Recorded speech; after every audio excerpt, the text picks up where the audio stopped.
안녕하세요, 곧동남 시돌입니다. 이번 영상은 오토데스크사의 퓨전 360 캠 강좌 영상이고요. 영상에서 배우게 될 내용은 오축 가공기 틸팅하는 기준 및 방법을 한번 배워보도록 하겠습니다. 일단 지난 시간에 배운 내용을 간단하게 정리를 하면 셋업 설정에서 저희가 이제 모델을 바이스, 그 다음에 베드 이런 부분들을 전부 다 선택을 하고 그 다음에 여기 스톡도 솔리드에서로 한 다음에 내가 원하는 스톡의 사각 형상과 바이스 및 베드를 선택을 해서 시뮬레이션을 할 때 조금 더 이제 충돌에 대한 그런 위험성 및 검증을 확실하게 보여주기 위해서 이런 설정을 하는 방법을 한번 배워봤는데요. 이번 시간에 이제 해볼 거는 요 오축 가공기를 이제 사용하는 가장 어떻게 보면 핵심적인 내용인 요 틸팅 기능을 한번 이용하는 방법을 배워보도록 하겠습니다. 그러기 위해선 먼저 어디를 틸팅해서 가공해야 되는지, 그 다음에 가공할 필요한 공구 사이즈는 어떻게 되는지, 최소할은 어떻게 되는지를 분석을 해봐야겠죠. 그래서 그 분석을 한번 해볼 건데요. 모델을 보고 이렇게 이제 마우스 중간에 휠을 누르고 이렇게 돌려보시면 이 가운데 이렇게 포켓이 있어요. 이 포켓이 이렇게 있는데 이 부분을 어떻게 처리를 할 것인가에 대한 고민을 해봐야 되잖아요. 보면은 일단은 요 폭부터 봐서 공구의 그 사이즈가 얼마나 들어가야 되는지, 깊이는 얼마인지를, 그 다음에 최소할은 얼마나 필요한지 봐야겠죠? 그 방법은 상단의 어플리케이션 바에 검사에 여기 줄자 기능을 선택을 하시고요. 여기에서 이 파일을 한번 눌러서 최소할을 봐주면 최소할이 3.334로 되어 있죠. 그러면 6파이 평행드밀이면 되겠네요. 그 다음에 한 번 더 눌러서 여기서부터 여기까지의 깊이를 놓으면 22mm니까 한 25mm면 되겠네요.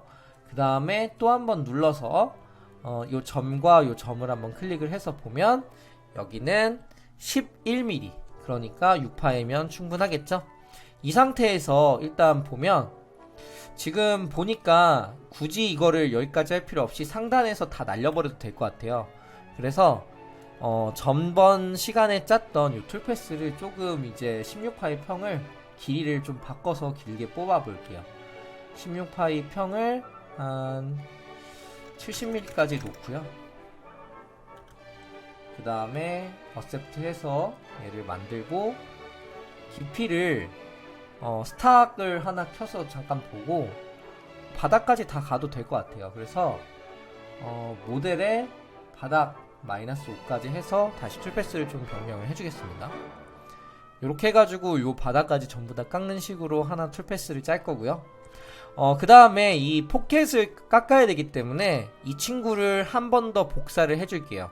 컨트롤 D를 누르면 듀플리케이트 기능이 활성화돼서 이 상단에 있는 툴패스가 복제가 되는데요. 선택을 누르고 키보드 컨트롤 D 키를 누르면 됩니다. 그렇게 한 다음 이 복제된 걸 더블 클릭을 해서 안으로 들어와서 여기에서 공구 설정부터 먼저 해줄게요. 선택을 누르고 내가 사용하는 프로그램 이름을 확인하고 동일한 이름이 여기 있으면 이걸 선택을 하고요. 여기에서 플러스 버튼을 누르고요. 그 다음에 플랫 엔드밀을 선택을 하고 상세에서 6파이 평엔드밀이라고 적어줄게요. 그 다음에 커터로 들어가서 여기에서 날개수 정해주고요. 지름 선택해주고 그 다음에 길이는 한 25 이렇게 해주고요. 날장은 보통 6파이 평엔드밀이면은 한 15mm 정도 나오는 것 같아요. 그래서 15로 해주고요. 홀더는 BT40에 블랭크 그냥 이걸로 정해주고요. 그 다음에 절삭 속도는 자신이 이제 깎으실 소재에 맞게 선택해 주시면 됩니다. 저는 알루미늄 기준으로 한번 해볼게요. 그래가지고 여기 보시면 램프 기준 600 요렇게 Z축도 이렇게 만들어 놓고 그 다음에 지금 번호를 굳이 12로 그냥 놔두겠습니다. 바꿀 필요 없이 이렇게 하고 깊이가 기니까 조금 이제 속도를 되게 느리게 했는데 사실은 회전수가 좀 되면은 절삭 속도 한 140 정도에 날당 이송을 한 0.1까지 줘도 무리는 없을 것 같아요. 근데 일단은 안전한 가공을 위해서 100분의 6만 주고 하겠습니다. 그 다음에 뭐 일단은 다른 거는 다 동일하니까 다른 거 설정부터 먼저 해줄게요. 링크 들어가서 나선형 지름 반지름 플러스 1, 램프 시작 높이 0.3, 그 다음에 가공 여유 0.1, 그 다음에 최적 부하량 6 곱하기 0.2, 그 다음에 깊이랑 이제 도형 요걸 선택을 해줘야 되는데 이건 영어판에서 지오메트리죠. 근데 지금 이 부분을 상단으로 놓고 깎을 거잖아요. 그럼 Z축이 이 평면에서 위로 가야 되거든요. 그걸 어떻게 설정을 해주냐면 공구 방향을 선택을 해주시고요. Z축을 내가 이제 가공할 요 평면 스톡은 잠깐 숨기겠습니다. 내가 가공할 평면이 이쪽 기준으로 수직이기 때문에 이 평면을 선택하면 Z축이 여기서 수직으로 가요.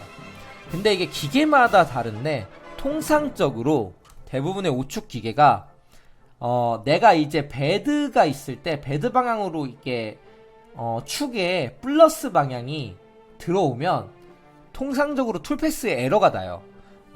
예를 들면 이제 제가 쓰는 마하3 기계 같은 경우에 Y축이 요 베드 안쪽으로 집어 먹어지면 이제 툴패스 에러가 나고 X축도 이쪽 베드 안쪽으로 집어 넣어지면 툴패스 에러가 나는 경우가 있거든요.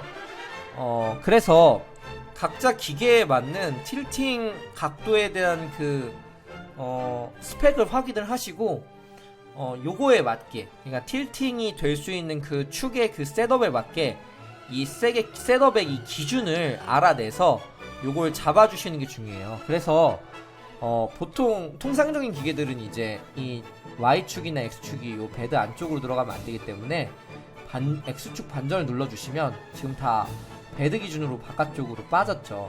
이 축의 양수 방향 쪽이 이렇게 잡아주면 문제가 없습니다. 근데 이제 이게 우측 가공기를 그냥 그래서 이 틸팅에 대한 이 정의를 좀 간단하게 정리를 해서 설명을 좀 해드리면 우측 가공기 같은 경우에 틸팅을 할 수 있는 범위가 있어요. 근데 이 틸팅 범위가 존재를 하는데 요게 이제 기계마다 조금씩 다 틀려요. 그래서 어느 게 맞다, 어느 게 아니다, 축은 항상 이렇게 해야 된다 라는 건 없지만 요 기준에 맞게 프로그램을 안 짜면 포스트에서 한번 걸러주는 기능이 있으면 다행인데 포스트에서 걸러주면 다행이나 아닐 경우 그냥 가동이 안 된다. 이게 좀 포인트고요. 사실 뭐 가동이 안 돼도 크게 문제는 안 되고 가동 안 되는 거 확인하고 그 기준을 찾아가면 되긴 하는데 여튼 그런 문제가 존재를 하고요. 두 번째 같은 경우에 요 기능을 좀 보완한 기계들이 있어요. 이런 저희가 이제 프로그램상에서 뭐 이렇게 이제 Y축을 안쪽으로 했어도 틸팅 보정 기능이 존재하는 기계들이 있는데 요 기계 같은 경우에는 사실 요렇게 이제 Y축을 안쪽으로 넣어도 그냥 가공이 잘 돼요. 근데 사실은 정석은 요렇게 이제 그 기계에 맞게 빼주고 툴을 짜주면 좀 낫죠. 그래서 이거에 대한 이해도가 어느 정도 있으셔야지 나중에 이제 우측 가공기를 돌릴 때 내가 프로그램을 제대로 짠 것 같은데 왜 안 돌아가지? 라고 하면은 가장 먼저 검증을 해줄게. 이 공구의 방향을 정확하게 좀 설정을 했는지 요거를 파악해 주시면 될 것 같아요. 그래서 설명은 요 정도로 하고요. 그래서 요렇게 이제 X축, Y축을 선택을 해서 제대로 맞춰 놨으면 나머지는 또 똑같죠. 3축에서 하듯이 그냥 가공 경계 선택해주고 내부 경계로 할게요. 요 안쪽에서만 돌아가니까. 그 다음에 깊이 같은 경우에 선택을 해서 가공 깊이 여기까지 잡아주고 여기서 0으로 해서 OK를 하겠습니다. 그 다음에 깊이를 15보다 큽니다. 무시하셨습니까? 아니요 하고요. 제가 이거 설정을 안 했으니까 깊이를 15 이렇게 해주고 OK를 하겠습니다. 이렇게 하면은 툴패스가 끝났냐? 사실은 아니에요. 전번 시간에 배운 요거 같은 경우엔 어떻게 보면 검증을 하기 위한 하나의 장치 및 수단이거든요. 그래서 사실 요렇게 했을 경우에 좀 이제 문제가 발생할 수가 있어요. 그래서 좀 정리를 하면 훨씬 더 좀 많은 것들을 좀 체크를 해줘야 돼요. 그럼 어떤 걸 체크를 해줘야 되냐? 첫 번째, 이렇게 툴을 짜면 문제가 되는 게 사실 충돌이나 이런 거는 전혀 문제가 없는데요. 보시면 여기서부터 여기까지의 높이가 굉장히 많이 높잖아요. 높이로 봤을 때. 근데 이 공구의 시작점이 여기서부터 시작하다 보니까 지금 툴패스를 보면 보이시겠지만 급속이송이 계속 위로 올라갔다 내려갔다 올라갔다 내려갔다 올라갔다 내려갔다 이런 식으로 진행을 하다 보니까 에어컷이 굉장히 많아져요. 그래서 사실 굉장히 불합리한 툴이 나오고 그렇기 때문에 이 친구를 전체적으로 복사를 해줘서 다시 한번 정돈을 해주는 작업이 필요한데 그 작업까지 알려드리겠습니다. 일단은 이렇게 이제 툴패스가 많이 빼는 걸 정돈을 하려고 여기에서 제가 처음에 한번 해봤던 기능이 이속 높이를 선택을 눌러서 여기로 잡아주면은 되지 않을까라고 생각을 했었어요. 그랬는데 역시나 이게 에러가 뜨더라고요. 왜 에러가 뜨냐 봤더니 Z 클리어런스가 너무 낮다라는 거예요. 그러니까 모델을 선택을 여기를 했는데 여기보다 훨씬 낮은 데 있으니 이게 충돌이 날 수 있으니 자동으로 프로그램에서 막은 것 같아요. 그럼 이제 방법이 어떻게 되냐? 일단은 이 셋업을 컨트롤 D 듀플리케이트를 해서 복사를 해주고요. 그 다음에 요 밑에 있는 요 툴패스를 이제 건드릴 게 아니라 셋업에 그 모델을 그냥 이것만 선택을 해줍니다. 이 가공할 모델만. 그러면 지금 이 위에 한 게 아무 의미가 없지 않냐 하실 수 있는데 지금 보시면 지금 깊이를 좀 깊게 해서 이렇게 툴패스를 짠 것도 깎인 게 하나도 없어요. 모델이 이런 식으로 이제 충돌에 대한 검증을 자기가 알아서 어느 정도 해주거든요. 그래가지고 모델을 이렇게 선택을 해서 한번 검증을 해서 충분히 보고 나서 필요 없는 툴패스나 툴패스를 좀 단축시킬 것들을 한 번 더 정돈해주는 요 두 가지 기능을 써서 상단에서 충분히 오축 가공기를 검증을 해주고 가공 툴패스의 이상 유무, 충돌의 유무를 검증을 해주고 문제가 없을 경우에 툴을 정리하는 그런 방법으로 이 툴패스 짜는 걸 진행을 하셔야지 충돌 문제가 전혀 안 생긴다는 거예요. 그래서 저는 처음에 이제 심코를 써야 되나, 보통 이제 오축 가공기 검증 프로그램 같은 경우에 심코를 많이 쓰거든요. 근데 요 심코를 써야 되나 고민을 했었는데 2강에서 배웠던 이런 방식으로 진행을 해서 충돌 검증을 확인하고 그 다음에 요렇게 이제 툴패스를 모델을 다시 얘 하나만 선택을 하고 여기에서 보면은 높이를 모델 탑으로 바꿔가지고 모델 상단으로 바꿔서 작업하는 방식을 써서 이 툴패스를 최적화시키는 방법을 쓰면 문제가 없더라고요. 그 다음에 지금 요 툴패스가 좀 너무 깊게 갔으니까 요걸만 한번 재정돈을 할게요. 그래서 이 선택으로 해서 얘만 다시 짜줄게요. 그래서 요렇게 이제 짜고 그 다음에 여기서 요렇게 이제 진행을 하는 거죠. 그러면은 이제 전혀 문제가 없고요.